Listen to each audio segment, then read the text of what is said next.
नमस्कार मित्रों, आज जैसा कि आप सभी देख रहे होंगे मैथ्स का क्रैश कोर्स, क्योंकि ये वाला जो सेशन है मैं इसलिए लेकर आया हूं आप सभी के लिए। बहुत सारे बच्चों की रिक्वेस्ट थी कि सर परीक्षा का टाइम नज़दीक आ रहा है और हमें मैथमेटिक्स में कुछ समझ में नहीं आ रहा है। तो देखिए इस सेशन में क्या आपकी पढ़ाई की प्रक्रिया रहेगी, कैसे हम एक लिमिटेड टाइम में पूरी मैथमेटिक्स को कवर कर पाएंगे, किन किन प्रश्नों की उसमें बात करेंगे और आप वहां से कितने परसेंट स्कोर अपना कर सकते हो। इन सभी चीज़ों की, इन सभी बिंदुओं पर हम विस्तृत में चर्चा करेंगे। पहले तो आप ये जान लीजिए कि इस सेशन में आपके लिए क्या इंपॉर्टेंट रहेगा। देखिए सबसे पहली बात है, हम बात करेंगे यहाँ पे स्ट्रेटेजी एंड प्लानिंग, यानी कि आपको कौन कौन सी पद्धति अपनानी है जिससे आपकी मैथमेटिक्स आपको बिल्कुल आसान लगने लगे। और मैं दावे के साथ कह सकता हूं कि अगर आप मेरे साथ डेली 1 या 1.5 घंटा अगर बिताओगे तो आपको गणित कुछ ही दिनों में, यानी कि 13 से 14 दिनों में ऐसी लगने लगेगी कि यदि हम पहले पूरा साल यदि इनसे पढ़ते हैं तो हमारा गणित में इंटरेस्ट ही कुछ अलग होता। पहली चीज, आपको इसमें प्लानिंग कैसे करना है, कैसे हम उन 15 दिनों में इसका रिवीजन करेंगे, इस सारी चीज़ों पर हम चर्चा करेंगे। दूसरी चीज़ है कि आप इनमें में जब भी आपको MCQ क्वेश्चंस सोल्व करवाऊंगा तो आप उसमें जो त्रुटियां रहेगी, गलतियां रहेगी, आपको कुछ समस्याएं रहेगी, उनकी आप मेरे सोशल मीडिया अकाउंट या तो आप YouTube चैनल के माध्यम से, इंस्टाग्राम के माध्यम से या मेरे व्हाट्सएप नंबर के माध्यम से आप किसी भी प्रकार की हेल्प ले सकते हो। अगली चीज, मैं इसमें ऐसे प्रश्नों का समावेश कर रहा हूं जो आपके मॉडल पेपर यानी कि RBSC ने आपके लिए जारी किए, उनसे संबंधित सारे क्वेश्चन इसमें आपको मिलेंगे।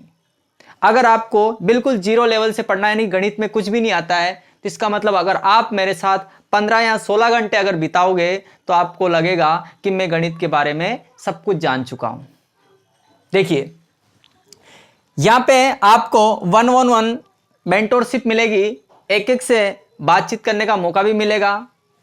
तो देखिए आप, हम बात करें सबसे पहले चैप्टर नंबर 1 के बारे में। आपकी प्रश्नावली का जो चैप्टर नंबर 1 है, उस चैप्टर नंबर 1 का नाम आप सभी को दिखाई दे रहा होगा, वास्तविक संख्या। क्या नाम उसका? वास्तविक संख्या। अब वास्तविक संख्या से कितने नंबर के प्रश्न आएंगे? आप सभी के मन में आ रहा होगा कि यार मैं इस चैप्टर को पढ़ूं तो क्यों पढ़ूं, मैं यहां से कितने नंबर स्कोर कर सकता हूं। तो मैं आपको बताता हूं, यह जो चैप्टर आपका है यह आपके लिए मात्र 4 अंक का है। कितने अंक का है? 4 अंक का। अब आप सोच रहे होंगे यार 4 अंक के लिए इस चैप्टर को क्यों पढ़ा जाए। देखो एक एक अंक आपके लिए महत्वपूर्ण है, बूंद बूंद से गढ़ा बढ़ता है। तो आप सभी ये ना सोचे कि मैं 13 या 14 नंबर की प्रश्नावली एक साथ पढ़ लूँ, उसमें से मैं पास हो जाऊंगा या मेरे अच्छी परसेंटेज बन जाएगी, ऐसे चैप्टर को क्यों पढ़ूं। लेकिन यदि आप इनसे भी अगर स्कोर कर पाओ तो यूं मान के चलो कि आपके 50% से ज़्यादा नंबर आपके इन छोटे छोटे लेसन से आएंगे। देखिए 4 नंबर का डिवाइडेशन कैसे होगा। यह जो चैप्टर है यह है आपके 4 अंक का। कितने अंक का है? 4 अंक का। इस 4 अंक में प्रश्नों की संख्या कितनी होगी? आपके 2 प्रश्न तो होंगे ऑब्जेक्टिव, यानी कि बहुविकल्पीय प्रश्न, यानी कि पहला है बहुविकल्पीय प्रश्न। कितने प्रश्न आएंगे भैया? इससे प्रश्न आएंगे आपके 2, यानी एबेसेदे में जो आपको क्वेश्चंस मिलेंगे वो कितने मिलेंगे इससे, इस प्रश्नावली से मात्र 2। फिर एक प्रश्न आपको मिलेगा लघुत्रात्मक,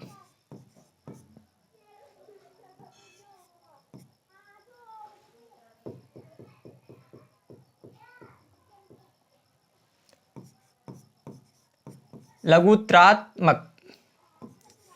यानी कि ये प्रश्न जो रहेगा ये भी आपके वन लाइनर होगा, 1 नंबर का प्रश्न मिलेगा। और वो क्या आएगा मैं बताऊंगा आपको। तीसरा जो आपको मिलेगा वो रहेगा आपके ये तो रहेगा अति लघुत्रात्मक, 1 नंबर का। और 1 नंबर का आएगा आपके लघुत्रात्मक।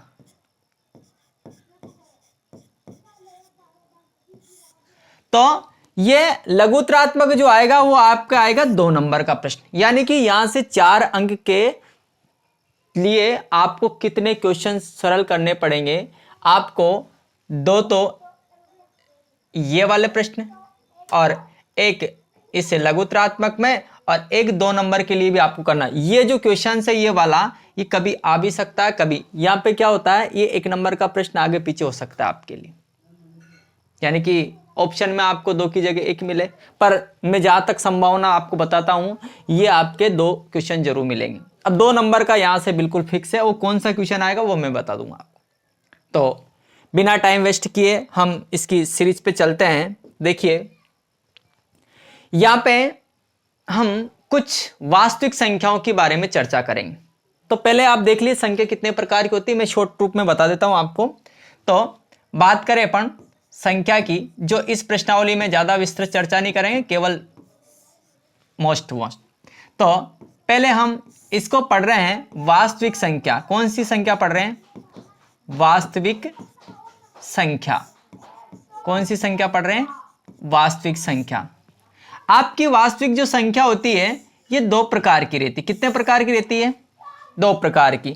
पहले प्रकार की संख्या होती है जिसका नाम है पूर्णांक संख्या। क्या नाम है? पूर्णांक संख्या। आप सभी को पता होगा क्या नाम है इसका? पूर्णांक संख्या। दूसरी आपके दशमलव संख्या। क्या नाम है? दशमलव संख्या, यानी कि डेसिमल नंबर। ये आपके पूर्णांक संख्या जो है ये पूरे अंक रहेंगे। पूरे अंक का मतलब है, मैं शॉर्टकट में आपको समझाऊं तो इस प्रकार से इसका एग्जाम्पल मैं यूं लिख सकता हूं।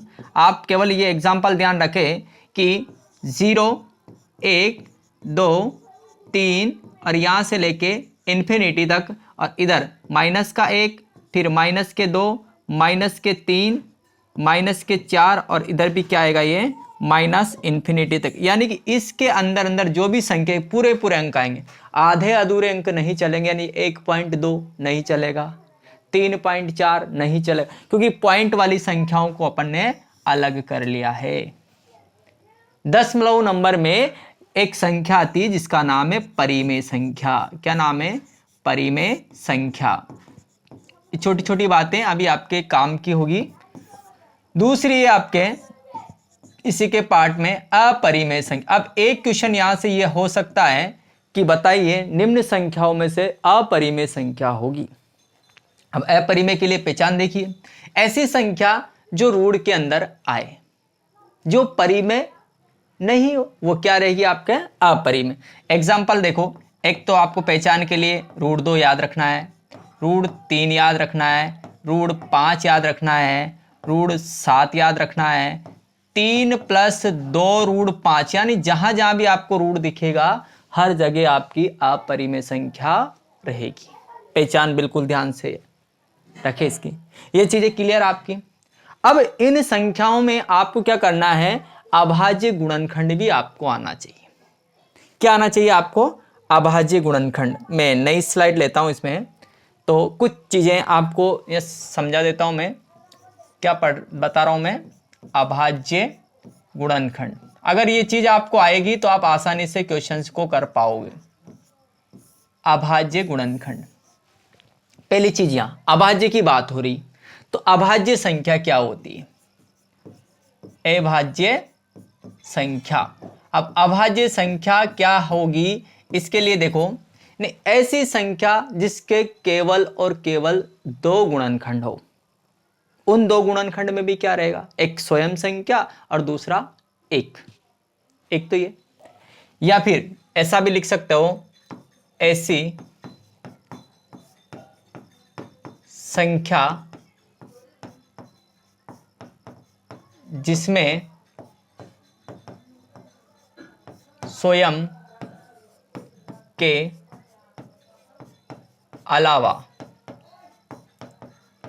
किसी का भाग नहीं जाता हो। केवल स्वयं संख्या के अलावा किसी संख्या का भाग नहीं जाता हो। एग्जाम्पल के लिए आप देखें, एग्जाम्पल में आप ले सकते हैं, जैसे मान लो बहुत सारों के मन में आता है 2, इसके लिए मैं स्टार मार्क कर रहा हूँ, है ना। ये 2 भी आपकी क्या है, अभाज्य संख्या है। फिर आपके 3 अभाज्य है, 5 अभाज्य है, 7 अभाज्य है। बहुत सारों को मन में आ रहा है 9 क्यों नहीं, उसको मैं बताऊंगा, है ना। इसके बाद में आपके 11 अभाज्य, 13 अभाज्य, 17 अभाज्य, 19 अभाज्य और 23 अभाज्य, कुछ ऐसी सीरीजें आगे चलती रहती है। ठीक है, अब इन संख्याओं के मैं आपको गुणनखंड करके बता। 2 का गुणनखंड 2 × 1 के अलावा कुछ ही नहीं होता है।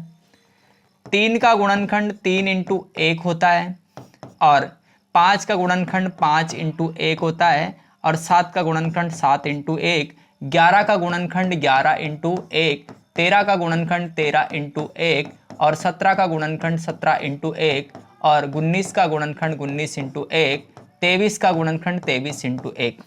मैं भी आपको बता रहा था, यहाँ पे अथवा लगा देता हूं मैं। और इस अभाज्य संख्या की ऐसी परिभाषा एक और बताऊं मैं, कि ऐसी संख्या जिसके मात्र 2 गुणनखंड हो। ऐसी संख्या जिसके मात्र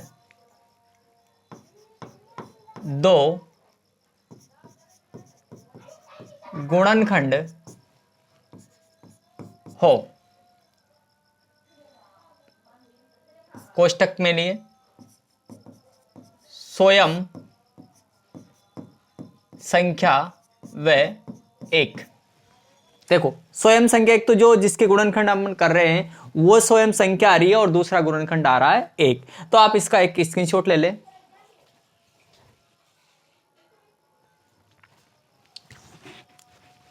क्लियर यहां से। अभाज्य, अब अभाज्य गुणनखंड करते, कुछ संख्याओं का अभाज्य गुणनखंड करना मैं बता देता हूं कैसे किया जाता है। तो आपको अभाज्य गुणनखंड की सीरीज याद होगी। इसके बाद में एक का आप डाउट मत रखना, एक न तो भाज्य संख्या है और न ही अभाज्य संख्या है। अगली, इसमें अभाज्य गुणनखंड कैसे करते हैं, जैसे मान लो मैं 8 ले लिया, 8 का अभाज्य गुणनखंड करेंगे अपन। इसके बाद मैंने ले लिया 12, 12 के अभाज्य गुणनखंड करेंगे अपन। मैंने ले लिया इधर 26, 26 के अभाज्य गुणनखंड करेंगे। इधर मैंने ले लिया 54, 54 के भी अभाज्य गुणनखंड करेंगे। कैसे कर रहे हैं, सबसे पहले इन संख्याओं में अभाज्य संख्याओं का भाग दिया जाता है, केवल अभाज्य संख्याओं। सबसे छोटी संख्या अभाज्य कौन सी, 2, और 2 एक ऐसी अभाज्य संख्या है जो क्या है, सम है। क्या है, सम है। देखिएगा, 2 का भाग देंगे, इसमें 2 का भाग देंगे तो कितनी बार जाएगा कि सर ये जाएगा 4 बार। कितनी बार जाएगा, 4 बार। फिर 2 में, इस 4 में 2 का फिर जाएगा 2 बार। फिर जहां तक 1 ना आए वहां तक हम देते जाएंगे। तो मैं 8 को अभाज्य गुणनखंड यानी 2 × 2 × 2 × 1 के रूप में प्रस्तुत कर सकता हूं। इस 8 को हम यूं भी लिख सकते हैं 2 की पावर 3 घातांक के नियम से। तो ये आपको ध्यान रखना है, इसका ये अभाज्य गुणनखंड के रूप में लिखा जा सकता है। इंटू में 1 भी लगा दें। अगला वाला 2 का भाग देंगे 6 बार, फिर 2 का जाएगा इसमें 3 बार। अब 2 का जा रहा का नहीं जा रहा, यानी कि जाए तो ही देना है। 3 का जा रहा, 3 1 बार। तो इस 12 को यूं लिखा जा सकता है 2 × 2 × 3 × 1 लिख सकते हैं, यानी कि 12 = 2 की पावर 2 × 3 × 1 ऐसे कर सकते हैं। तो ये इसके अभाज्य गुणनखंड हो गए। इधर 26, अब 26 में पीछे इकाई का अंक देख लिया करो। इकाई का अंक देखेंगे तो 26 में 6 आ रहा, 6 यानी कि सम संख्या, तो 2 का भाग जाएगा। अब 2 का भाग जाएगा, इसे 2 का भाग देंगे हम, तो मैं इधर नहीं, यहाँ पे ले लेता हूँ। क्या लिया अपन ने, 26 है ना। 2 का भाग देंगे, 2 का भाग दोगे तो कितनी बार जाएगा, 13 बार।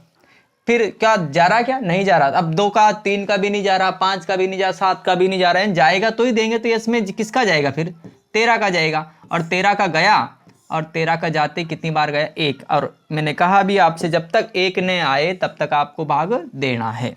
अब देखिएगा आप इसके अभाज्य गुणनखंड कैसे लिख सकते हैं कि 26 को आप 2 × 13 × 1 लिख सकते हो। तो मेरे को आप 54 के अभाज्य गुणनखंड करके बताएं, ठीक है। मैं कुछ आपको एक्स्ट्रा इसका स्क्रीनशॉट ले लें, और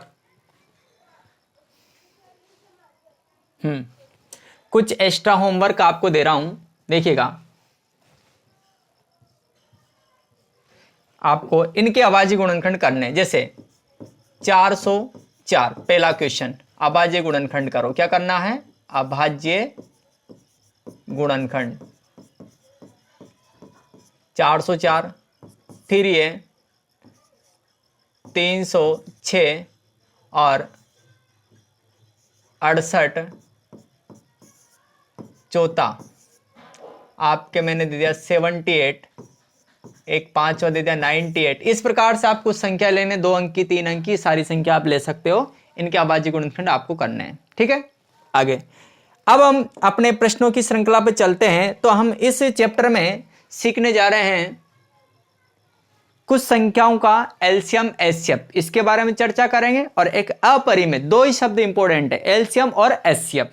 अब एलसीएम एचसीएफ कैसे ज्ञात किए जाते हैं, उसके पहले मैं आपको नई स्लाइड लेके इसमें बता देता हूं एलसीएम के लिए आपको क्या ध्यान रखना है और एचसीएफ के लिए आपको क्या ध्यान रखना है।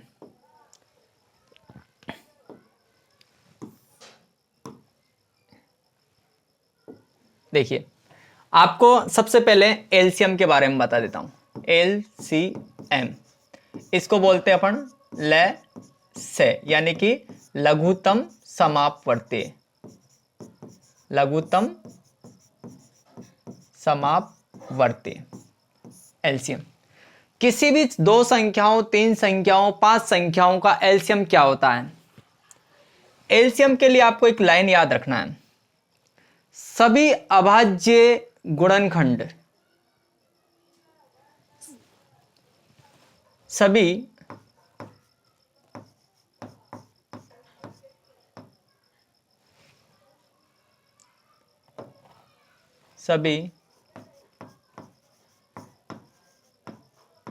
अधिकतम, या इसी को बोल सकते हैं उच्चतम घात वाले अभाज्य गुणनखंडों का गुणनफल। गुणनफल क्या, 2 चीजें, अभाज्य गुणनखंडों का गुणनफल एलसीएम होता है। यानी कि आप जो भी संख्या लेओगे उसके अभाज्य गुणनखंड आप करोगे, उस विधि से अपन एलसीएम निकालेंगे। तो एलसीएम निकालते वक्त आपको क्या करना है, ये लाइन ध्यान रखना कि सभी अधिकतम या उच्चतम घात वाले, मैक्सिमम घात वाले जो भी अभाज्य गुणनखंड रहेंगे, 2, 3, 5, 7, इनकी उच्चतम घात लेना है। और सभी लेना है, क्या लेना है, सभी। लेसे का मतलब ले लो सभी को। मैं क्वेश्चंस करके बताता हूं। जैसे मान लो मैंने दे दिया कि पहला है 12 व 36 का एलसीएम होगा, यहां आप ज्ञात करोगे। कैसे ज्ञात करोगे कि 12 के अभाज्य गुणनखंड करना आपको आता है, तो 12 के टुकड़े अपन करेंगे। तो 12 बराबर आप लिखोगे 2 × 2 4 × 3 12 × 1 हो गया। इसी को मैं यूं लिख सकता हूं कि 2 की पावर 2 × 3 × 1 हो गया। 12 के बाद में आपको 36 लेना है, 36। इसी 36 का हम करेंगे अभाज्य गुणनखंड। तो 36 के अभाज्य गुणनखंड करोगे तो 2 × आपके 2 × 3 × 3, 2 दूनी 4, 4 तिया 12 तिया 36 हो गया। अब इसको हम यूं लिख सकते हैं 2 की पावर 2 × 3 की पावर 2 × 1। अब मैंने आपको जो लाइन बताई है कि इसका एलसीएम आप कैसे आंसर दोगे, तो एलसीएम के लिए आपको तो केवल ये ध्यान रखना, सभी लेना है उच्चतम घात वाले लेना है। क्या लेना है? उच्चतम घात वाले गुणनखंड। अब देखो सभी का मतलब शुरुआत करते हैं अपन एक से, तो एक तो अपन को लेना ही था, वो तो कोई दिक्कत नहीं, पीछे ले लेंगे। शुरुआत करें अपन 2, इसकी बात कर रहे हैं और इसकी बात करें, इनमें से लेना है। 2 की उच्चतम घात कितनी नजर आ रहा है आपको कि 2 की उच्चतम घात 2 है, इंटू 3 का नंबर आया तो 3 की उच्चतम घात 3 यहाँ है, 3 स्क्वायर यहाँ पे, तो हम क्या लेंगे? 3 का स्क्वायर लेंगे और इंटू एच। जैसे इसको आप हल करोगे तो देखो ये तो सेम आया, यानी कि आपका आंसर कितना मिलेगा? 36। कितना मिलेगा? 36। इसी प्रकार से एक प्रश्न और देख लेते हैं कि आपको मैंने दे दिया 72 और 14, 72 और 14। अब आप क्या करोगे? इस 72 का गुणनखंड करोगे। 72 का गुणनखंड करोगे तो 72 का गुणनखंड होता है 2 इंटू 2 इंटू 2, 8, 8 तिया 24 तिया 72 हो गया। इंटू में क्या कर दो? 1, यानी कि इसको मैं यूं लिख सकता हूं 72 इक्वल टू 2 की पावर कितनी लिख सकते हैं कि सर 2 की पावर आप लिखो 3। कितनी लिखो? 1 2 3 इंटू 3 की पावर कितनी लिखोगे? 2 इंटू 1। कर सकते इतना। फिर अपन ने लिखा कि 14 के अभाज्य गुणनखंड करेंगे। अब 14 के अभाज्य गुणनखंड करेंगे तो 2 इंटू 7 इंटू 1 आएगा। आया? अब आपको एलसीएम निकालना है, तो एलसीएम के लिए लाइन लिखना कि सभी अभाज्य गुणनखंड, क्या? अभाज्य सभी, इसको मैं उच्चतम घात वाले लिख देता हूं, सभी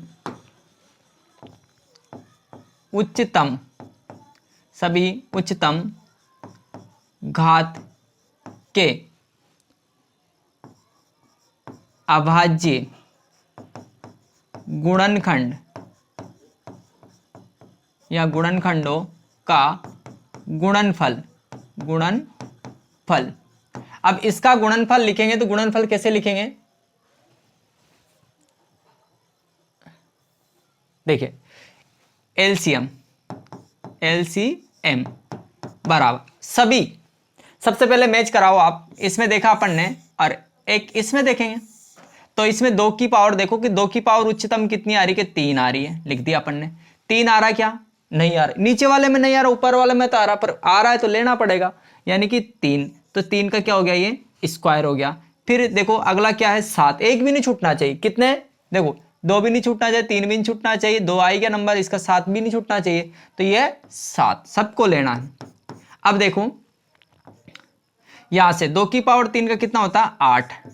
8 इंटू 9 इंटू 7, 8 नंबर कितना होता है? 72 होता है। 8 नंबर 72 इंटू 7 करेंगे तो 7 दूने 14 के 4 आंसिल 1, 7 7 49, 49 7 7 49, ये सॉरी 7 दूने 14 के 4 आंसिल का 1, 7 7 49 और 1 50, यानी कि आपका जो एलसीएम कितना बनेगा?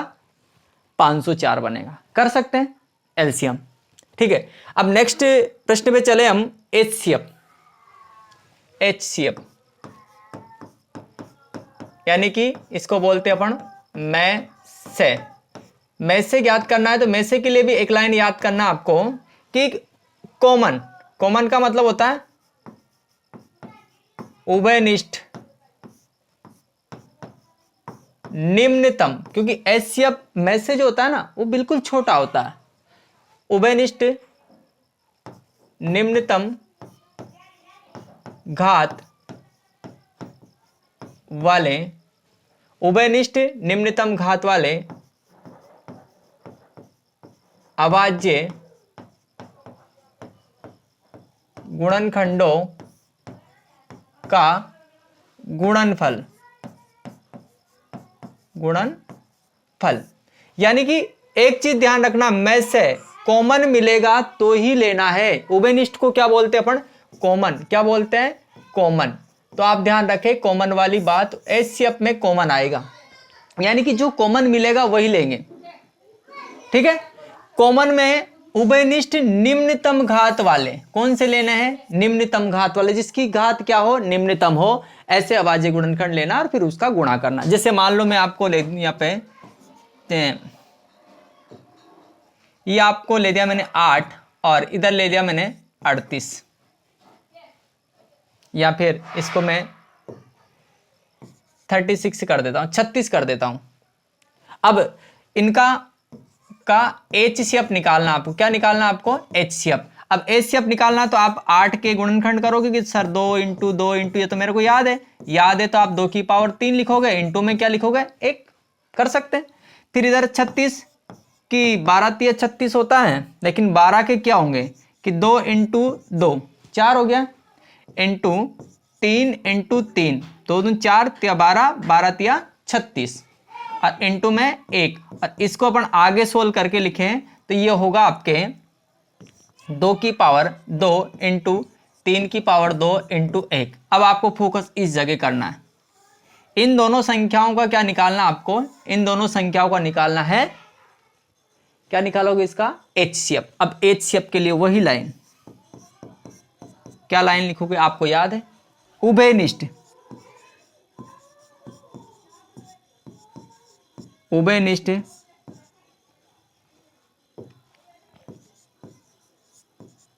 न्यूनतम घात के अभाज्य गुणनखंडों का क्या होगा? ये गुणनफल होगा। क्या होगा? गुणनफल। अब इसका गुणनफल किसका? वो भी उभयनिष्ठ। एक तो ये चीज, दूसरा उसमें भी क्या लेना है? न्यूनतम। फर्स्ट ये याद रखना है, सेकंड ये याद रखना है। अब देखो इन दोनों की बात आ रही है, ये मैंने डाला HCF, ये निकाल रहा हूं मैं। सबसे पहले अपन बात करें उभयनिष्ठ की, तो सर देखिए आप कि इसमें क्या 2 मिल रहा है क्या? हाँ बिल्कुल मिल रहा ना, इसमें आपके ये 2 मिल रहा है, इसमें भी 2 मिल रहा, लेकिन इस 2 की पावर लेना कितना है? कि अभी आपने कहा न्यूनतम लेना, तो 2 की पावर कितनी लेंगे? 2। बिल्कुल ले लिया। क्या 3 मिल रहा है क्या? सर नहीं मिल रहा तो नहीं लेंगे। अपन को तो क्या लेना? उभयनिष्ठ लेना, कॉमन जो मिलेगा वही तो लेंगे। वैसे का मतलब ये होता है मत लो, नहीं मिले तो मत लो, आगे नहीं बढ़ना है। इंटू 1 लगा सकते हो, इसके अलावा कुछ भी नहीं, यानी कि आपका जो 4 है, 4 ही आपका क्या रहेगा यहाँ पे? HCF का आंसर रहेगा। कर सकते हैं। तो अब बिना टाइम वेस्ट किए मैं एक फॉर्मूला और बता करके आगे वाले प्रश्नों पे बढ़ता हूं। चलो इसी में बात करें हम। ये HCF निकाल लिया। अगर मैं आपसे इन्हीं संख्याओं का LCM के बारे में बात करूं, क्योंकि आपने गुणनखंड निकाला हुआ है, LCM के बारे में बात करूं तो LCM क्या होता है? सभी अभाज्य गुणनखंड लेने, और वो भी न्यूनतम वाले, अधिकतम वाले। कौन से लेने? आपको अधिकतम वाले। किसमें? LCM में। अब LCM में सभी लेना है तो 2 का नंबर लिया कि लिया सब, ये 2 की पावर कितनी ली कि 3 ली। इसके बाद में 3 आया, कहाँ लेना है? तो क्योंकि 3 तो लेना है, जो आएगा वो सब लेंगे। और 3 का कितना लेंगे? 2 इंटू में 1। इसके अलावा कोई है क्या? देखो 2 की मिलो या मत मिलो, LCM में तो सब लेने हैं। 2 को ले लिया, कितना लिया? अधिकतम लिया। 2 के बाद में 1 को ले लिया, 3 को लिया, कितना लिया? अधिकतम लिया। जैसे इसको अपन ने आगे हल किया तो ये हो गया 8 और ये हो गया आपके 9 और इंटू 1, 8 9 में कितना हो गया? 72। कितना हो गया? 72। अब एक प्रश्न यहां से आपके ये घूमेगा जो आपको याद रखना है, इसको मैं स्क्रीनशॉट ले लो आप। अगला प्रश्न क्या आएगा उसके लिए ध्यान दो। एक सूत्र आपको याद रखना है कि LCM और पहली संख्या और दूसरी संख्या, वह अगर उसका HCF वही पहली संख्या और दूसरी संख्या, इनमें संबंध है, पहली संख्या दूसरी संख्या, LCM HCF, तो आपको याद रखना है, यह सूत्र लिखवा रहा हूं मैं, पहली संख्या इंटू दूसरी, शॉर्ट में लिख दूं, संख्या equal to LCM into HCF। यानी कि इसमें आपको 4 चीजें नजर आ रही, पहली संख्या A, दूसरी संख्या B और LCM इंटू HCF। पहली दूसरी, यानी कि दोनों संख्या है जिनका हम एलसीएम एचसीएफ निकालते हैं और उनके एलसीएम और एचसीएफ। अब यही प्रश्न आ गया, मान लो यदि एलसीएम और पहली संख्या 8 और दूसरी 36, एलसीएम बराबर 72 एलसीएम, तो एचसीएफ निकालो। क्या निकालो? एचसीएफ क्या होगा? यानी कि आपको उसका एलसीएम दिया जाएगा, पहली संख्या दी जाएगी, दूसरी संख्या दी जाएगी और आपसे पूछा जाएगा कि उसका एचसीएफ क्या होगा। या फिर आपको ऐसा होगा कि एलसीएम और एचसीएफ दोनों दे करके उन दोनों में से एक संख्या और दे सकता है। तो इन प्रश्नों को भी देखेंगे अपन। तो अपन ने लगा लिया कि a इंटू बी बराबर क्या होता है? एलसीएम इंटू ये होता है एचसीएफ। ए का मतलब है 8 इंटू बी का मतलब है 36, एलसीएम का मतलब आपको दे रखा कितना? 72 इंटू एचसीएफ, ये आपको निकालना है। निकालना पड़ेगा भैया, इंटू में है, पक्षांतरण करेंगे 8 इंटू 36 और बटे में 72 और ये आपका क्या है? एचसीएफ निकल का आएगा। काटेंगे, कितनी बार कटेगा? ये आपके 2 बार, 2 से फिर काटेंगे कितनी बार? 4 बार। तो वास्तव में एचसीएफ कितना आया? 4। बताइए, एचसीएफ पहले 4 था कि नहीं था? ठीक है, तो इस प्रकार से हम इन क्वेश्चनों को हल करेंगे। स्क्रीनशॉट ले लो आप। हाँ, देखिए बिना टाइम वेस्ट किए अब फटाफट अगले अपने सेशन पे चलते हैं और एक एक 1 to 1 प्रश्न की चर्चा करेंगे हम। इसमें ये पहला प्रश्न आपके लिए है, तो देखिए इसको मैं यहाँ से डिलीट कर देता हूँ।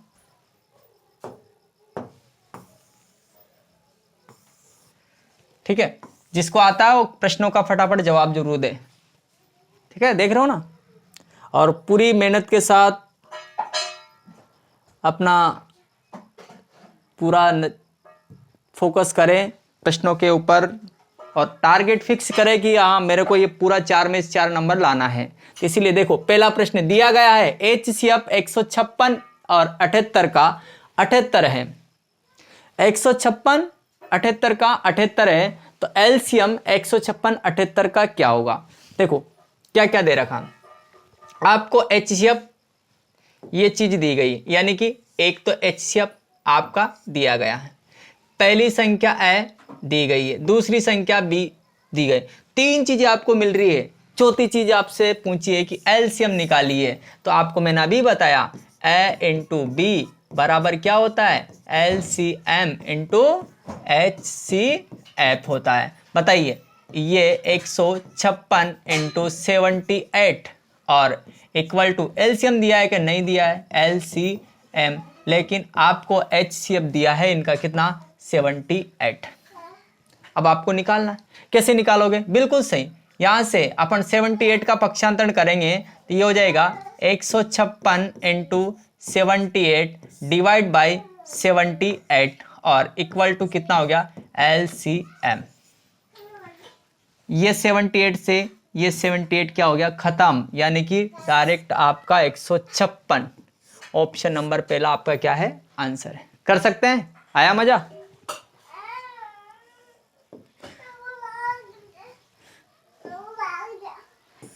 क्या हो गया बालक? सेकंड प्रश्न देखें। हाँ, संख्या 144 तथा 198 दो संख्या का एचसीएफ होगा। आपको एचसीएफ निकालना पड़ेगा। ये तो अब एचसीएफ निकालना है तो इसके अभाज्य गुणनखंड आपको करने हैं। कैसे करेंगे? देखो फटाफट से मैं अभाज्य गुणनखंड भी बता देता हूँ। 144 2 का भाग देंगे 7 दूने 14 और 2 दूने 4, 2 का भाग देंगे तो ये 36। ठीक है, 2 का भाग देंगे 18, 2 का भाग देंगे 9 और 3 का जाएगा अब तो 3 बार और 3 का कितनी बार? 1 बार। कर सकते इतना? ये भी कर लेते हैं। ज़्यादा ही बड़ा खींच दिया मैंने फ्लो में, तो इसको छोटा है ना। ये कितना? 198 198। 2 का भाग देंगे तो 9 दूने 18 और 9 दूने 18, क्योंकि 9 दूने 18 एक बचा था उधर ले गए 9 दूने 18। 2 का जा रहा कि नहीं जा रहा सर? 3 का देंगे, 3 का देंगे तो 3 तिये 9, 3 तिये 9। ठीक है, उसके बाद में फिर किसका देंगे? 3 का वापस देंगे 1 1। ठीक है, फिर 11 का जाएगा, डायरेक्ट 11 का जाएगा तो ये कर दिया अपन। ये तो आपके अभाज्य गुणनखंड हुए।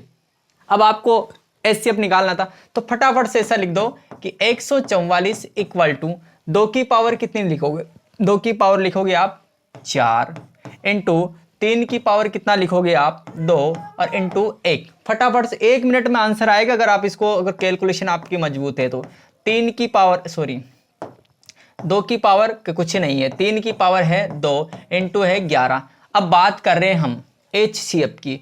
HCF तो कॉमन वाला सिस्टम है, अभी बताया मैंने। HCF यानी कि HCF में से होता है, क्या होता है में से, और में से क्या कहता है कि मत लो सभी को, केवल जो कॉमन मिले उसे ही लो। अब कॉमन की बात करें कि सर ये कॉमन मिल रहा, बिल्कुल अच्छी बात है। सर ये कॉमन मिल रहा, ये भी अच्छी बात है। बाकी और कुछ भी कॉमन नहीं है। अब कॉमन में भी आपको ध्यान रखना क्या लेना है HCF में, HCF में क्या लेना है, न्यूनतम लेना है। कौन सी घात लेना है, न्यूनतम घात लेना है। क्या लेना है, न्यूनतम घात वाले। तो पकड़ो इसमें न्यूनतम घात वाले, तो HCF के लिए देखो 2 की पावर 1 लेना है। 3 की बात करें कि सर 3 तो दोनों में बराबर है, तो ये 2 तो लेना ही पड़ेगा। ठीक है, तो बताइए आपका जो आंसर है कितना हो जाएगा, 2 इंटू 3 का स्क्वायर कितना 9, और आपका आंसर है 18। ऑप्शन नंबर कौन सा है, बे, ऑप्शन नंबर बे। ठीक है, नेक्स्ट प्रश्न पे चलते हैं हम। हाँ, 12 व 15 का एलसीएम व एचसीएफ है। 12 15 का एलसीएम व एचसीएफ, तो 12 15 तो बहुत छोटी राशि है, तो मैं 12 को यूं लिख दूं कि 2 का स्क्वायर 4 हो गया और 3 12 हो गए। 15 की बात करें तो 15 को मैं तो डायरेक्ट ऐसे 3 इंटू 5 लिखूंगा और इंटू 1, इसमें भी इंटू 1। बात हो रही है का एलसीएम और एचसीएफ। बिल्कुल ध्यान से, पहले एलसीएम है तो एलसीएम वाली वैल्यू पहले आएगी, तो आप एलसीएम निकाल लो।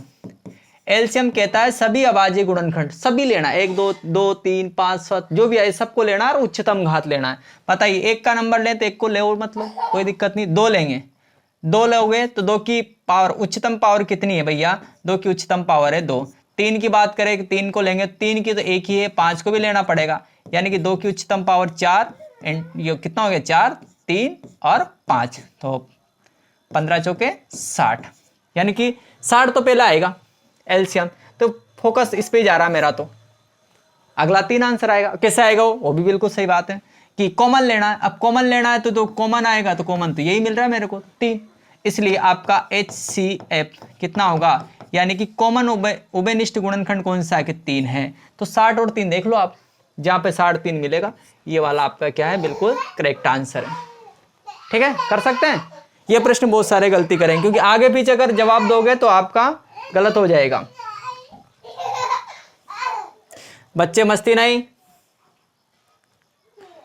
हाँ देखो, प्रश्न नंबर 4 है, एक अभाज्य संख्या के कुल गुणनखंडों की संख्या होती है। अभी देखा मैं कुछ आपको एग्जांपल बताता हूं कि 2 अभाज्य संख्या है, 3 अभाज्य संख्या है, 5 अभाज्य, मेरे को पता नहीं आंसर तो, पर देख लेंगे अपन। 7 पता नहीं है ना, और 11 वो पूछ रहा है एक अभाज्य संख्या के कुल गुणनखंड कितने होंगे। गुणनखंड कितने हो सकते हैं, देखिए वैसे परिभाषा याद होगी तो आपको 2 इंटू 1, 3 इंटू 1, 5 इंटू 1, इसके अलावा कुछ लिख सकते हो क्या आप, 7 इंटू 1 या फिर 11 इंटू 1, यानी सभी लगभग सारी में सेम पद्धति है। तो इसमें कितनी है सर, 2 है, यहाँ भी 2 है, यहाँ भी 2 है, यहाँ भी 2 है, यहाँ भी 2 है, तो आपका आंसर भी कितना है 2 है। अभाज्य गुणनखंडों संख्या पूछी थी केवल मैक्सिमम, तो ये तो लिखा था मैंने। अभाज्य संख्या क्या होती है, एक ऐसी संख्या जिसमें मात्र 2 गुणनखंड हो। कौन कौन से, एक स्वयं संख्या और दूसरा 1। अगला प्रश्न, सबसे छोटी सम अभाज्य संख्या है। हाँ देखिए, अभाज्य संख्या की शुरुआत होती है 2 से, फिर 3, फिर 5, फिर 7, आगे आने वाली एक भी संख्या सम नहीं है, केवल 1 2 ही ऐसी संख्या है जो अभाज्य भी है और सम है। तो आप इसका आंसर कितना दोगे, 2। क्या है 2। अगला, ये जो संख्या आपको दिखाई दे रही है 3 + 2 √ 5, एक संख्या है, इसको मैं परिमेय संख्या नहीं बोल सकता हूं क्योंकि रूढ़ है, इस कारण से ये कौन सी संख्या हो जाएगी, अपरिमेय। क्या हो जाएगी, अपरिमेय संख्या। कौन सी संख्या है, अपरिमेय। कर सकते हो, कर सकते बिल्कुल। नेक्स्ट, ये जो आपके ऑप्शन वाले 1-1 नंबर वाले प्रश्न है, 1 नंबर भी नहीं कटेगा आपका। 48 और 105 का HCF ज्ञात करो, बिल्कुल फटाफट। 48 के गुणनखंड आपको आते क्या, नहीं आते हैं, चलो कोई बात नहीं, 2, 2 दूने 4, 4 दूने 8, 2 12, आधे करते जाओ 6, 2 आधे करोगे 3 और 3 का एक बार। इधर देखो ये चीज़ें मेरे को याद है लेकिन आपको भी करना मेरे साथ। 3 का भाग जाएगा 105 में, तो 3 तिया 9, 5 तिया 15, फिर किसका जाएगा कि सर 5 का देना पड़ेगा। अब तो 5 साते 35, 7 का एक बार। आपको एचसीएफ निकालना था। देखें इधर लिखना है 48, है ना। अगर अभाज्य गुणनखंड विधि से बोले तो ऐसे ही करना पूरा। ये कर लिया, सिस्टेमेटिक जमाना है कि 48 और 48, ये आप रफ काम कर सकते हो, कोई दिक्कत नहीं है। 48 को लिखेंगे अपन 2 की पावर 4 इंटू 3 इंटू 1। 105 को आप लिखोगे 3 इंटू 5 इंटू 7 इंटू 1। आपसे पूछा एचसीएफ, तो एचसीएफ के लिए आप लिखोगे ये वाली लाइन जो मैंने आपको बताई। क्या बताई, बताइए फटाफट कमेंट में दे आप इसका आंसर। कि कॉमन की बात की थी हमने, उभयनिष्ठ, उभयनिष्ठ शॉर्ट में लिखो मैं तो, है ना, गुणनखंड की न्यूनतम घात, कौन सी, न्यूनतम घात का गुणनफल। ठीक है, तो मैं फटाफट उभयनिष्ठ की बात करता हूँ। उभयनिष्ठ चेक करता हूँ कि 2 मिल रहा है कि नहीं मिल रहा है। क्या मिल रहा है, तो फिर 3 मिल रहा है, ढूंढ लिया मैंने तो 3, इसलिए ये आपका 3 क्या है, आंसर है। ठीक है, बाकी कोई नहीं मिल रहा और, तो इसका एचसीएफ कितना हो जाएगा, 3 हो जाएगा। नेक्स्ट प्रश्न, तो एलसीएम और एचसीएफ आपके क्लियर। इसको प्रश्न को पढ़े आप।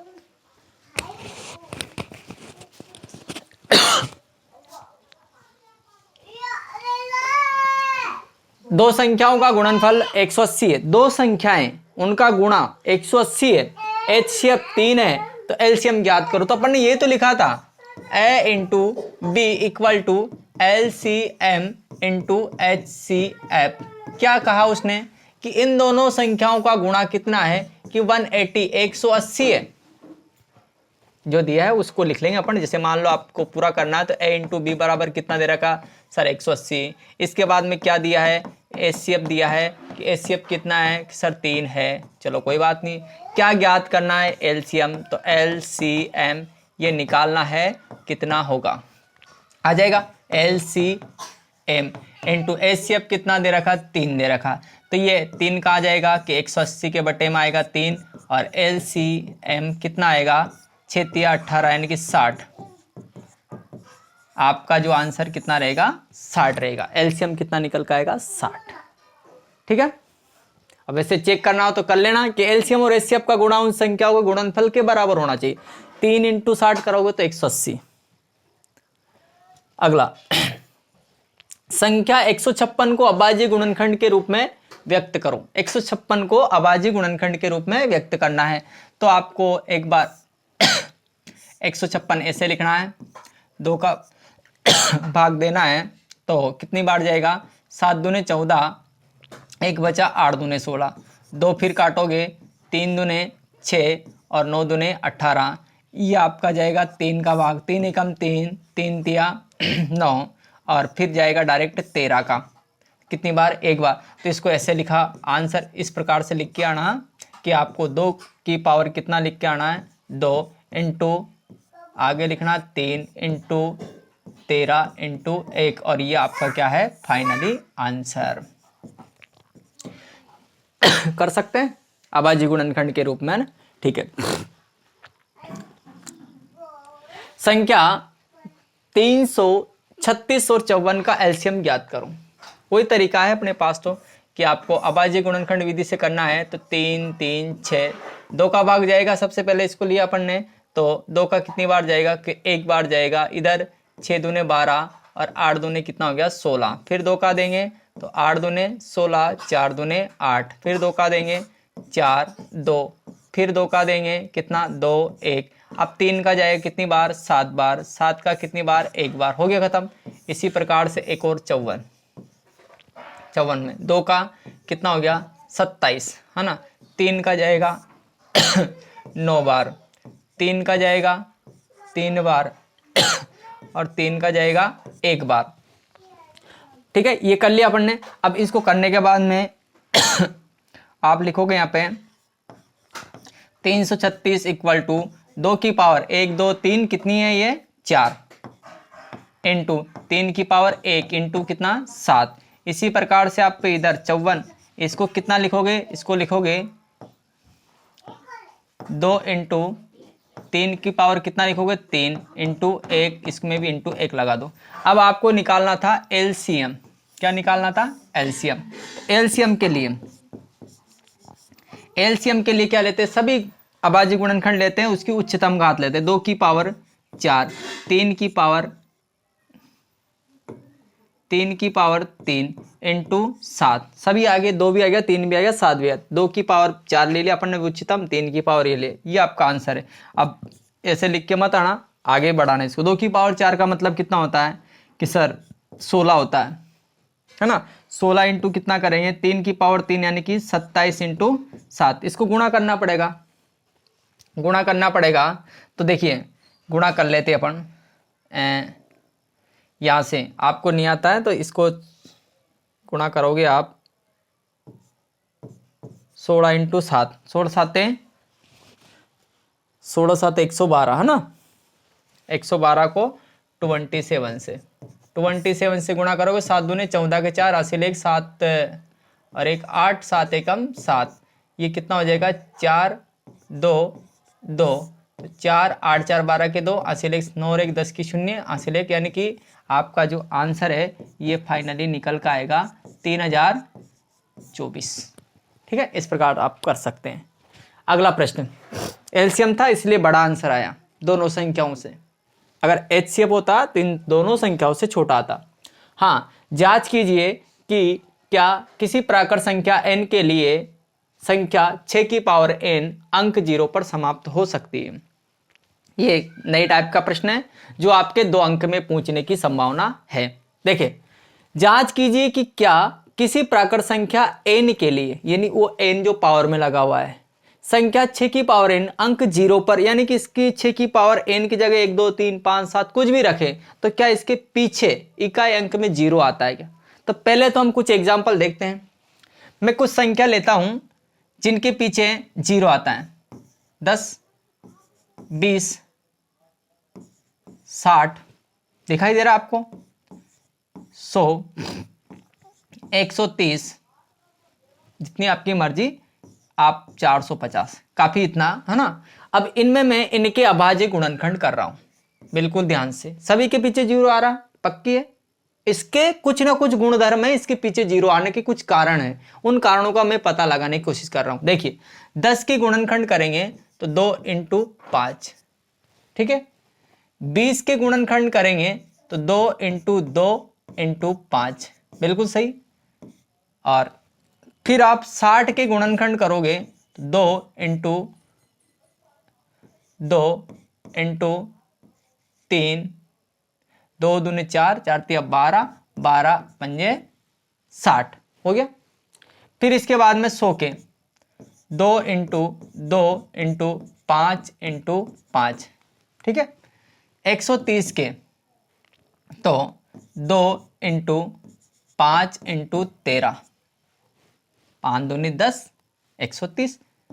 45 के करेंगे अपन केवल 2 इंटू 45 के, बताइए 45 के आएंगे 15 तिया 45, है ना। तो 45 के आपका आ जाएंगे 3 तिया 9 पंजे 45 इंटू 5, ठीक है।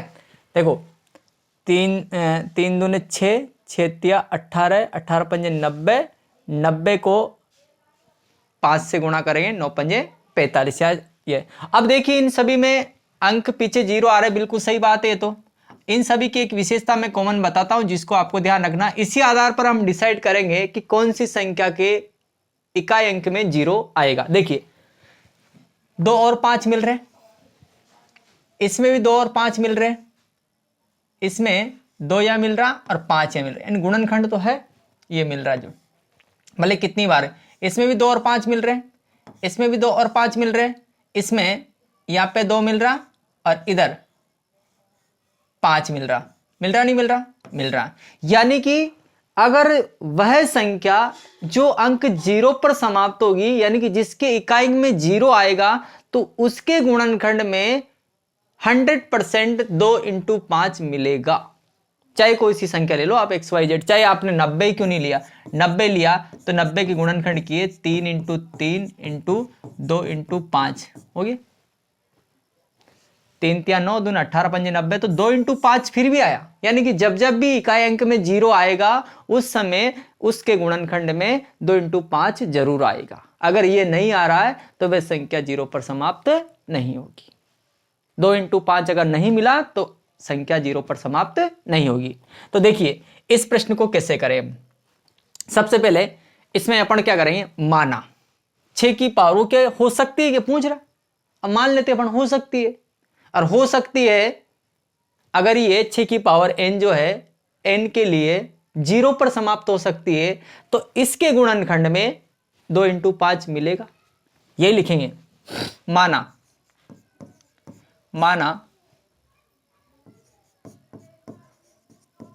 प्राकृत संख्या n के लिए 6 की पावर n अंक 0 पर समाप्त होती, क्या होती है, समाप्त होती है, मान लिया अपन ने। अतः इसके गुणनखंड में, किसके, 6 की पावर, इसके गुणनखंड में, अतः इसको मैं रिजेक्ट कर देता हूं, अतः इसके गुणनखंड में 2 इंटू 5 का एक स्थान होगा, होगा कि नहीं होगा, होगा, यानी कि 2 इंटू 5 जरूर आएगा। अब जांच करते अपन, देखते हैं। अपन ने तो मान लिया कि माना ये अंक 0 पर समाप्त हो रही है, 0 पर समाप्त हो रही है, तो 2 इंटू 5 जरूर आता होगा इसमें। लेकिन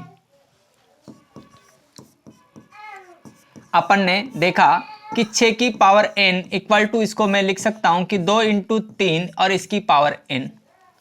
इसके गुणनखंड को देखा मैंने तो केवल 2 ही दिखाई दिया, 5 तो गायब है।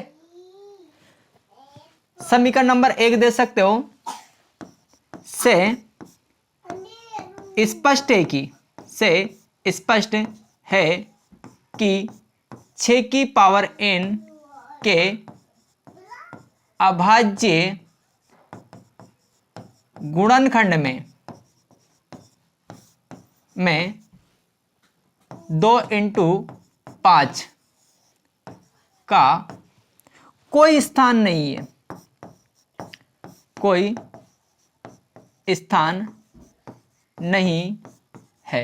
अब जब कोई स्थान नहीं है तो क्या बताओ, ये अंक 0 पर समाप्त हो सकती है, क्या नहीं हो सकती है। अतः हमारी परिकल्पना गलत है, क्या है, गलत है। इस कारण 6 की पावर n अंक 0 पर समाप्त नहीं हो सकती, यानी कि ये अंक 0 पर समाप्त नहीं होगी। क्या कारण लिखा अपन ने कि कोई सी भी संख्या यदि अंक 0 पर समाप्त होती है तो इसके गुणनखंड में 2 इंटू 5 का स्थान होगा, अगर नहीं है तो अंक 0 पर समाप्त नहीं होगी। इसे नोट कर ले आप।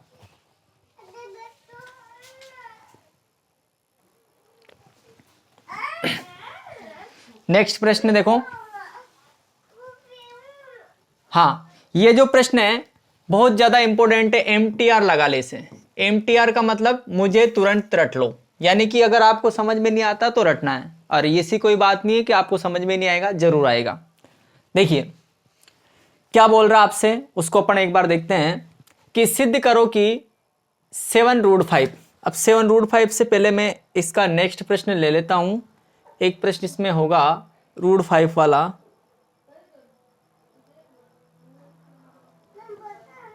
हाँ ये वाला एक स्लाइड आगे निकल गया है ना।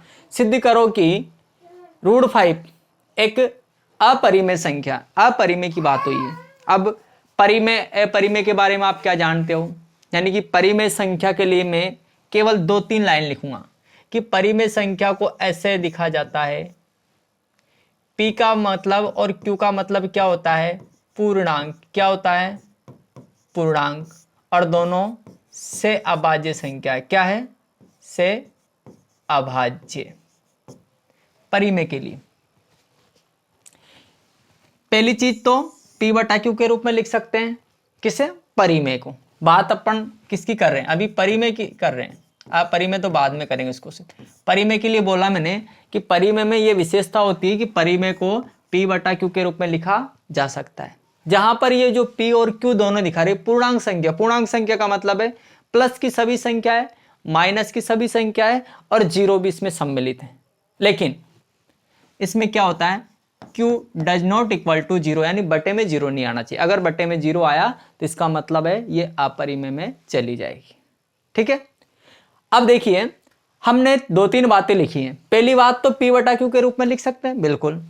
फिर दूसरी बात P और Q क्या होने चाहिए, पूर्णांक, बिल्कुल। तीसरी बात और सबसे इंपॉर्टेंट, से अभाज्य संख्या, को प्राइम नंबर। अब से अभाज्य संख्या क्या होगी, यानी ऐसी दोनों संख्याएं जिसके एक दूसरे के उभयनिष्ठ गुणनखंड नहीं मिलते हो। ये जो P और Q आप लिख रहे हो ना, इसके उभयनिष्ठ गुणनखंड नहीं मिलने चाहिए। दोनों में कोई भी चीज कॉमन नहीं मिलना चाहिए। बात ध्यान रखोगे आप, क्या बात ध्यान रखोगे, कॉमन नहीं मिले। क्या बात ध्यान रखोगे, कॉमन नहीं मिले, कॉमन नहीं मिले। अगर मिलती है तो फिर वो अपरिमेय हो जाएगी। परिमेय की कंडीशन है कि आपको P और Q का कोई भी एक उभयनिष्ठ गुणनखंड नहीं मिलना चाहिए, यानी कि उभयनिष्ठ अगर मिला वैसे ही आपकी जो परिमेय है वो अपरिमेय हो जाएगी। इसके लिए मैं आपको एक कहानी सुनाता हूं कि जैसे मान लो कि दो दोस्त हैं, एक तो मैं श्याम बोल देता हूं और एक बोल देता हूं मैं बाबू। ठीक है ना, ये सोना बाबू नहीं है, दूसरा ही है ना। इस बाबू ने श्याम के घर चोरी कर ली, क्या है, चोर है। क्या है, चोर। इस बाबू ने श्याम के घर चोरी कर ली और श्याम गया और कोर्ट में जाकर के, कोर्ट में यानी कि इस कोर्ट में जाकर इसका मुकदमा दर्ज कर दिया। किसने, श्याम ने। श्याम ने एक वकील किया है, ठीक है, वकील किया है। जज यहाँ बैठा हुआ है, इधर भी ये राम श्याम इनके लोग बैठे हुए, कुछ जज बैठा हुआ यहाँ पे, और वकालत चालू हुई। तो श्याम का वकील कहता है कि माय डियर, इसने, बाबू ने श्याम के घर चोरी की है। बाबू के ऊपर इल्जाम लगाया उसने कि ये चोर है। तो ऐसा नहीं होता कि कोर्ट में जाते ही मैंने कह दिया कि इसने मेरे घर चोरी की है और कोर्ट का जज जो जाते ही मान ले कि हाँ ये चोर है। नहीं, वो उसका विपरीत चलता है। सामने वाला जो पक्ष होता है उससे भी वो बातचीत करता है कि बताइए आपका इसके बारे में क्या कहना है। तो बाबू का नंबर आता है, बाबू से कहता है जज कि भाई श्याम के जो जज है, वकील है, वो चोर बता रहे हैं, क्या ये बात सच है। तो बाबू भी कहाँ सबसे पहले चोरी स्वीकार करेगा, वो भी मना करेगा। उसने कहा कि नहीं बाबूजी, मैं तो चोर नहीं हूं। अब चोर नहीं हूं तो फिर जज कहता है कि यदि आप चोर नहीं हो तो इसके प्रमाण पेश करो। इनसे भी प्रमाण पेश करवाए जाते, श्याम जी आप भी चोरी के प्रमाण पेश करो। और इन्होंने झूठे उठे सब चोरी के प्रमाण पेश कर दिए। बाबू से कहा कि अब आपके प्रमाण पेश हो गए, आप चोर हो कि नहीं, मैं चोरी नहीं करता हूं, मैं इसके सबूत आपको बता सकता हूं। तो जज इनको भी मौका देता है कि भाई अगर यदि आपके जो द्वारा जितने भी प्रमाण दिए जाएंगे, सभी प्रमाण यदि सत्य हुए तो मैं आपको निर्दोष साबित कर दूंगा। बाबू बेचारा कागजात इकट्ठे करने लगा, प्रमाण देने लगा, और जितने भी प्रमाण आए सारे प्रमाण वो एविडेंस जो थे सब जज के सामने प्रस्तुत कर दिए गए। जज के सामने जैसे प्रस्तुत किया तो जज ने उनको देखा, डॉक्यूमेंट वेरिफिकेशन हुआ, और उसके बाद में जज ने सभी प्रमाणों और सबूतों को देखकर एक ऐलान सुनाया कि तमाम गवाहों और सबूतों के मध्य नज़र रखते हुए कोर्ट इस डिसीजन पर पहुंची है कि बाबू को चोरी के बाबू को चोर साबित किया जाता है। अब ये क्या हुआ, इसने तो प्रमाण दे, इसका मतलब इसके जो प्रमाण जो साक्ष्य वो गलत हुए। अपन मान रहे थे कि ये चोर नहीं है, चोर नहीं होने के सबूत मिले ही नहीं, जो सबूत दिए वो सारे सबूत क्या है, गलत। और गलत होते ही ऑटोमेटिक क्या हो जाएगा, ये चोर हो जाएगा। अपन या जो काम कर रहे हैं, मैंने ये स्टोरी बताई इसलिए बताई, हम कर रहे हैं इनको आपरी में। क्या कर रहे हैं अपन, आपरी में। अब आपको किसी भी संख्या को अपरी में करना है तो अपरी में करने के लिए हम पहले उसे क्या करेंगे, परी में मान लेंगे। भैया परी में संख्या है, कोई दिक्कत नहीं, मान लेंगे। अब जब माना है तो वो परिमेय के गुणधर्म का पालन करना चाहिए। वो जो संख्या जिसे अपन ने परी में माना है वो संख्या आपके इसके गुणधर्म का पालन करना चाहिए। देखेंगे धीरे स्टेप बाय स्टेप, उसके एविडेंस ढूंढेंगे, प्रमाण लगाते जाएंगे। सारे प्रमाण इकट्ठे होने के बाद उनमें डिस्कस करेंगे, चेक करेंगे उनको कि क्रॉस चेक होता है। चेक करने के बाद पता चलेगा कि ये प्रमाण सत्य है या असत्य है। तो देखिए कैसे शुरुआत करना है, बिल्कुल ध्यान से। ये प्रश्न आपके 100% प्रश्न तो यही आएगा, संख्या चेंज हो सकती है, 100% आपके परीक्षा में मिलेगा। देखिए मैं कैसे शुरुआत करता हूं, तो यहां देखते हैं अपन। सबसे पहले क्या मानना आपको कि रूट 5 एक अपरिमेय है, तो अपन रूट 5 को क्या मानेंगे, परिमेय। माना रूट 5 एक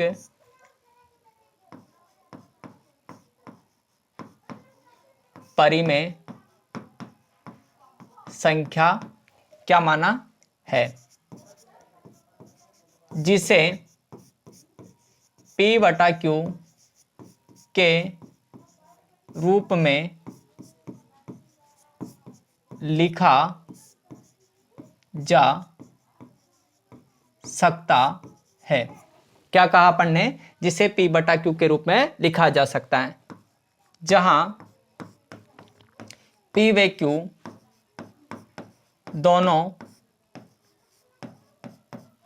पूर्णांक व क्या, ये लाइन याद रखें आप, से अभाज्य संख्या। और से अभाज्य के बारे में अभी बताया मैंने, से अभाज्य संख्या है, से अभाज्य संख्या है। ठीक है, P और Q पूर्णांक भी है और से अभाज्य संख्या भी। देखो पहली कंडीशन क्या है, P बटा Q के रूप में लिख सकते, तो अपन अब इसके सबूत देखना स्टार्ट करते हैं। अपन ने मान ही लिया था, तो देखिए अतः आप क्या लिखोगे, आप लिखोगे कि ये रूट 5, ये लिख दिया मैंने भैया, आप कह रहे हो P बटा Q के रूप में लिख सकते हैं, तो अपन ने लिख दिया। अपन को क्या करना है, रूट को हटाना है। रूट को हटाना है तो यहां लिखेंगे दोनों पक्षों का वर्ग करने पर, दोनों पक्षों का वर्ग करेंगे तो इसका वर्ग करने पर क्या हो जाएगा, ये तो 5 और इधर वाला हो जाएगा P² और बटे में क्या हो जाएगा, Q²। पक्षांतरण करेंगे तो 5 P² और इधर अलग से भी लिख देता हूं मैं, पक्षांतरण करेंगे Q² का तो ये हो जाएगा 5 Q² बराबर T²। होगा कि नहीं होगा, ये समीकरण नंबर 1। इसको क्या दोगे आप, समीकरण नंबर 1। अब इस चीज को आप गौर से देखिए कि ये जो 5 है, अगर मैं इस 5 का पक्षांतरण करूं तो ये 5 क्या होगा, इसके बटे में जाएगा, P² के बटे में। और कोई संख्या जब बटे में जाती है तो इसका अर्थ होता है कि वो संख्या उसे डिवाइड कर रही है, यानी कि उसे विभाजित कर रही है। यानी कि इसका मतलब हुआ, इस समीकरण को अपन ने देखा तो ये 5 जो है ये P² को क्या कर रहा है, विभाजित कर रहा है। यहां लिखेंगे अपन 5 P² को क्या करता है, विभाजित करता है, विभाजित करता है। अतः ये 5 P को भी क्या करेगा, भाई जिसके वर्ग को विभाजित कर सकता है तो उसके वर्गमूल को तो ऑटोमेटिक करेगा ही, विभाजित करेगा। तो पहले समीकरण से तो हमको यह पता चला। इसके बाद में हम क्या करते हैं, एक p के बराबर, p बराबर मान लेते हैं 5c। अब यहां पे क्या करना है कि आपने ये p इधर जो है इस p के बराबर 5c क्यों माना, 5 ही क्यों लिया, या जितना भी आएगा, या अगर 7 आएगा तो 7 लेना, 10 आएगा तो 10 लेना, 5 आएगा तो 5 लेना, 3 आएगा तो 3 लेना है, 2 आएगा तो 2 लेना है। 5c ये क्या अपन ने माना है, ठीक है। अब इस p का मान अपन कहां रखेंगे, समीकरण 1 में। समीकरण 1 में मान रखने पर, क्या रखने पर, मान रखने पर, जैसे ही यहाँ पे समीकरण 1 में मान रखेंगे तो मान रखने पर देखो ये 5 हो गया, ये क्यू स्क्वायर हो गया, और p का मान कितना रखना है, 5c, और इसका क्या करना है, स्क्वायर। तो ये हो गया 5q स्क्वायर और 25c स्क्वायर। 5 से इसे डिवाइड करेंगे, काटेंगे तो कितनी बार कटेगा, ये 5 बार। यानी कि आपके जो फाइनली जो बचेगा वो ये रहेगा कि q स्क्वायर 5 और c स्क्वायर। अब वापस से इस समीकरण को गौर से देखिए आप, जैसे पहले को देखा था उसी प्रकार इसे भी आप देखें कि ये जो 5 है, अगर इसका मैं पक्षांतरण करूं तो इस q स्क्वायर को विभाजित कर रहा है। 5 q स्क्वायर को क्या करता है, विभाजित करता है, विभाजित करता है। अतः यही जो 5 है ये q को भी क्या करेगा, विभाजित करेगा, क्या करेगा, विभाजित करेगा। यहां तक की चीज क्लियर। 3 स्टेप है, आपने जो लिखा था उसी को अपन कर रहे हैं कि अपने लिखा था कि √5 एक परिमेय संख्या है जिसे p बटा q के रूप में लिखा जा सकता है, मैंने लिख दिया। वर्ग किया, सॉल्यूशन किया, तो इस प्रकार से आपका ये p स्क्वायर q स्क्वायर, और इस पक्षांतरण करने पर पाया 5q स्क्वायर बराबर p स्क्वायर। मैंने गौर से देखा कि 5 तो इसके बटे में जाएगा, ये तो जैसे मैं इधर पक्षांतरण करूंगा तो ये p स्क्वायर को विभाजित कर रहा तो p को भी करेगा, लिख दिया। p की जगह मैंने अन्य कोई पूर्णांक लिया 5c, या अगर मान लो 2 आता है 2c ले लेते हैं, l भी ले सकते, कोई दिक्कत नहीं है। तो जैसे ही p का मान यहां पे रखा तो मेरे एक नई समीकरण निकल के आई, q square equal to 5c square. फिर देखा मैंने 5 वापस से q स्क्वायर को विभाजित कर रहा है, ये तो लफड़ा है। दोनों समीकरणों को गौर करके देखो, दोनों समीकरणों को देखा तो मेरे को ये लगा कि यार p और c का जो उभयनिष्ठ गुणनखंड है वो 5 मिल रहा है, कि 5 ऐसी संख्या है जो समीकरण नंबर 1 में भी मिल रही है और समीकरण नंबर 2 में भी मिल रही है, समीकरण नंबर 1 में भी मिल रही है और समीकरण नंबर 2 में भी मिल रही है। तो आपको ये चीज इंपॉर्टेंट ध्यान रखना है। अब जो मैं लाइन लिख रहा हूं कि समीकरण 1 और 2 से, कहते हैं ना गवाहों और सबूतों से स्पष्ट हुआ कि, अब यहां गवाह और सबूत तो दोनों समीकरण है, तो अपन यहां लिखेंगे समीकरण 1 व 2 से स्पष्ट है कि p व q का एक उभयनिष्ठ गुणनखंड,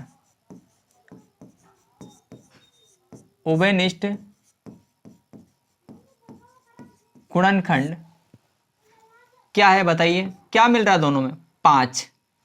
उभयनिष्ठ गुणनखंड 5 है, जो इस तथ्य का विरोध करता है, इस तथ्य का विरोध करता है कि p व q का एक के अतिरिक्त कोई उभयनिष्ठ गुणनखंड नहीं होता। अतः हमारी परिकल्पना,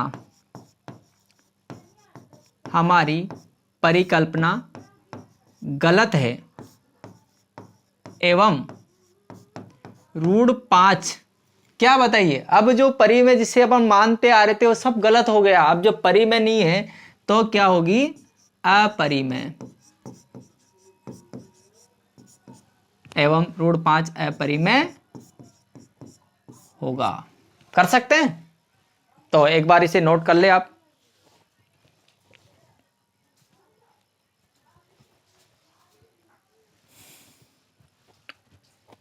नेक्स्ट प्रश्न पे चलें। अगर आपको कोई क्वेश्चन समझ में नहीं आता एक बार में, तो आप इसे रिपीट करके भी देख सकते हैं, ठीक है, या फिर मेरे को डायरेक्टली किसी भी माध्यम से पूछ सकते हैं, कोई दिक्कत नहीं है। हाँ, अगला है सिद्ध करो। इसी का दूसरे, अब आप पहचान चुके हो कि वो चोर जहां भी मिलेगा वो बिल्कुल चोर है, यानी कि 5 अगर वापस से मिल गया तो उसके बारे में हम जानते हैं कि रूढ़ 5 तो क्या है, अपरिमेय। पर वो किसी के साथ है तो साथ वाला भी क्या होगा, फिर वो अपरिमेय होगा, क्योंकि चोरों के साथ संगति का बहुत असर पड़ता है ना। इसलिए देखो, सबसे पहले क्या करेंगे, इस रूढ़ 7 रूढ़ 5 को अपरिमेय सिद्ध करना है। तो वही बात अपन एक लाइन लिखेंगे यहाँ पे कि माना 7 रूढ़ 5 एक परिमेय संख्या है, मान लिया परिमेय संख्या है, जिसे P/Q के रूप में लिखा जा सकता है, लिखा जा सकता है, जिसे P/Q के रूप में लिखा जा सकता है, पहली लाइन। सेकंड क्या बताई थी, जहां P व Q दोनों पूर्णांक व से अभाज्य संख्या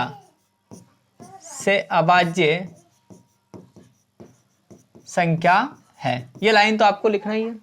फिर आपने ये माना था कि P/Q के रूप में लिख सकते हैं, तो मैं लिख देता हूं। देखिए 7 रूढ़ 5 बराबर P/Q। क्या करना है, कुछ भी नहीं करना, अपन केवल इस व्यक्ति को पहचानते कि रूढ़ 5 क्या है, अपरिमेय। मैं क्या करूंगा, 7 का पक्षांतरण करूंगा। पक्षांतरण करते ही मेरे क्या आएगा, रूढ़ 5 इक्वल टू P/Q माइनस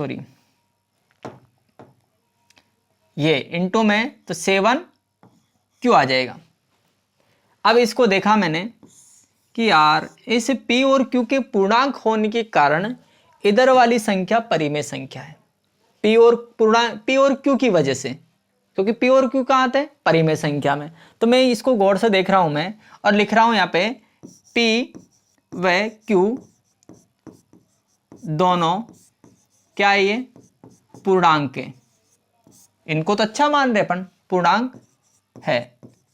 अतः P/7Q एक परिमेय संख्या है। भाई ये परिमेय संख्या है, और परिमेय के बराबर में क्या होती है, परिमेय। इसलिए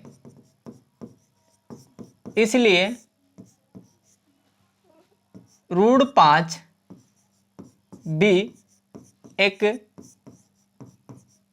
परिमेय, किसकी वजह से बता रहे अपन, इस P/7Q की वजह से रूढ़ 5 को हम क्या मान रहे, परिमेय मान रहे।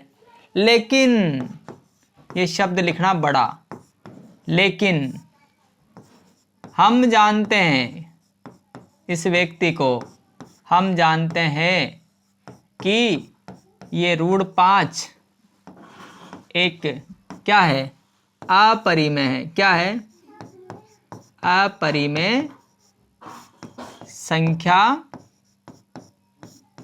है। लेकिन रूढ़ 5 तो क्या है, अपरिमेय संख्या, और अपरिमेय के बराबर क्या आएगा, अपरिमेय। अतः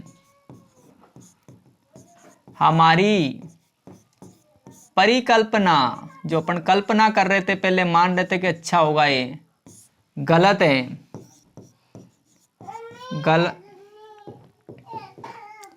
गलत है। इस कारण वो भी गया साध्वी। इस कारण 7√5 एक क्या है, अपरिमेय संख्या है। क्या है? अपरिमेय संख्या है। कितनी अच्छी बात है। इस चीज को अगर आपने पहचान लिया तो आपको पक्षांतरण करना है कि इधर रूट वाले रखना है। फिर देखेंगे इस P बटा Q के कारण ये पूरा P बटा 7Q भी क्या हो गया, परिमेय। और परिमेय के साथ साथ ये √5 भी परिमेय हो गया। लेकिन हम जानते हैं कि √5 क्या है, एक अपरिमेय संख्या है। अतः हमारी परिकल्पना गलत है, जिसके कारण से 7√5 एक क्या है, अपरिमेय संख्या है। एक आखिरी क्वेश्चन मैं आपके लिए दे रहा हूं, ये वाला प्रश्न आप सभी को सोल्व करना है। और मेरे को किसी भी प्रकार से इसको सोल्व करके कमेंट में कैसे भी करके, या फिर मेरा जो इंस्टाग्राम है वहाँ मेरे को आईडी पे डालना है। ठीक है, तो बने रहिए, आप सभी मेहनत करते रहिए। और एक बात आपसे बोलता हूँ कि सफलता एक दिन में नहीं, सफलता एक दिन में नहीं मिलती है, नहीं मिलती है। लेकिन ये बात भी सत्य है, एक दिन जरूर मिलती है। एक दिन जरूर मिलती है। एक दिन में आप कोई बड़े आदमी नहीं बनोगे, एक दिन में आप सफल नहीं हो सकते, लेकिन एक दिन जरूर हो सकते हो। और इसी के साथ में लास्ट, शिक्षा नियंत्रण नहीं प्रबंधन मांगती है। यानी कि आप शिक्षा के ऊपर कंट्रोल नहीं कर सकते हो, केवल इसका मैनेजमेंट किया जा सकता है। यदि आपने इसको कंट्रोल में रखा है, यानी कि आप अगर मेहनत कर रहे हो तो आउट ऑफ कंट्रोल होना चाहिए। हद पार करोगे तब जाके आपको हद पार अंक मिलेंगे, नहीं तो आप 40, 50, 55, 80, 90 यहीं सिमट जाओगे। लेकिन अगर यदि आपने मेहनत में कोई कमी नहीं छोड़ी है तो ये भी पक्का है कि आपका रिजल्ट भी बहुत शानदार होगा। तो केवल और केवल आप ध्यान दीजिए मेहनत के ऊपर। थैंक यू, धन्यवाद। ठीक है, मिलते हैं अगली क्लास में।